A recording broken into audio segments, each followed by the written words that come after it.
On est au 139e jour du Chafetz Chaim. Uvdot velo shmuot. Des faits, mais pas des on-dire. Hein. Des faits, mais pas des on-dire. Kedei shadvarim lo yichashvu kesipur echilut. Afin que ces choses-là ne soient pas considérées comme racontées stam de la Lashon Hara. Biyugdoru ke toaltim.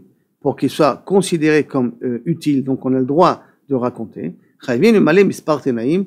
Il y a certaines conditions qui sont obligées d'être respectées.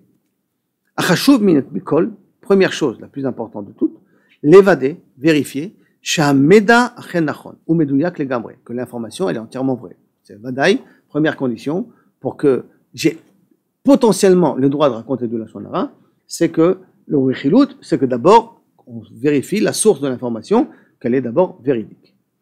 Les shemkar, pour cela, pour vérifier qu'elle est véridique, les shemkar tsarich hen lehamet et tauvdot, d'abord confirmer les faits, comprendre concrètement qu'est-ce qui s'est véritablement passé. D'abord, quels sont les faits, et après essayer de comprendre concrètement qu'est-ce qui s'est passé ici.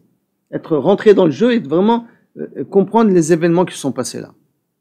Kefish advarim nidonu leel, comme ça a déjà été développé plus haut, beinyan sipur devarim, shesh baim gnut kedel toilette, sur des paroles qui a un défaut, qui a gnut, il y a des défauts, kedel leoil, mais qu'on a le droit d'en parler pour être utile sur une personne en question. Donc, Tnaï Rishon, d'abord on doit être sûr que les faits sont vrais et qu'on a bien compris qu'est-ce qui s'est passé. Tnaï Rishon, Nif'al achverak al yesod meda mikli Rishon. Première condition qu'on doit remplir, c'est que d'abord on ne travaillera l'information qui vient que de Kli Rishon, que d'un témoin qui était présent pendant l'événement. Hatzivui lo ta'amod al dam recha. Cette obligation de ne pas fermer les yeux. Et donc, quand il faut sauver quelqu'un, intervenir pour sauver quelqu'un. Mechayev otanu, donc nous impose, l'imsor meda, de transmettre des informations. Mo'il, imru yadu alanu mimakor rishon, de transmettre des informations qui ont un intérêt, si on les a reçues de première source. Ça veut dire, on a une personne qui était présente, nous a raconté, et il y a des conséquences dans cette histoire-là, que quelqu'un risque d'avoir des problèmes à cause de ça.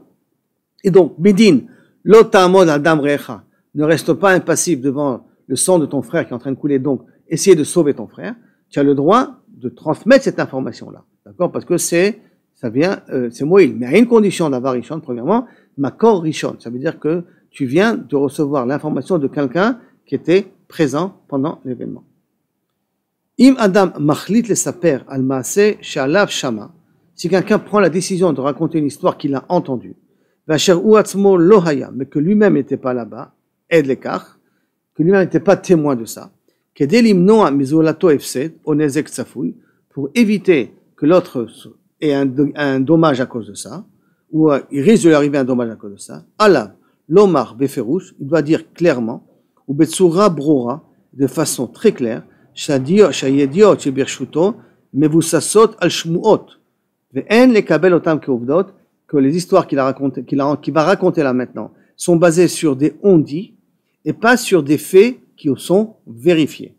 Pourquoi? Parce que comme il les a reçus de Kli Rishon, il les a pas reçus, c'est pas lui qui a vu, alors il doit quand même avertir. Je viens et j'ai mon but à moi, c'est d'aider un tel de prendre ses dispositions pour se protéger. Mais comme j'étais pas été moi le témoin de Kli Rishon des événements, alors il faut que j'avertisse que ce que je vais raconter, c'est quelque chose que j'ai entendu de Kli Rishon.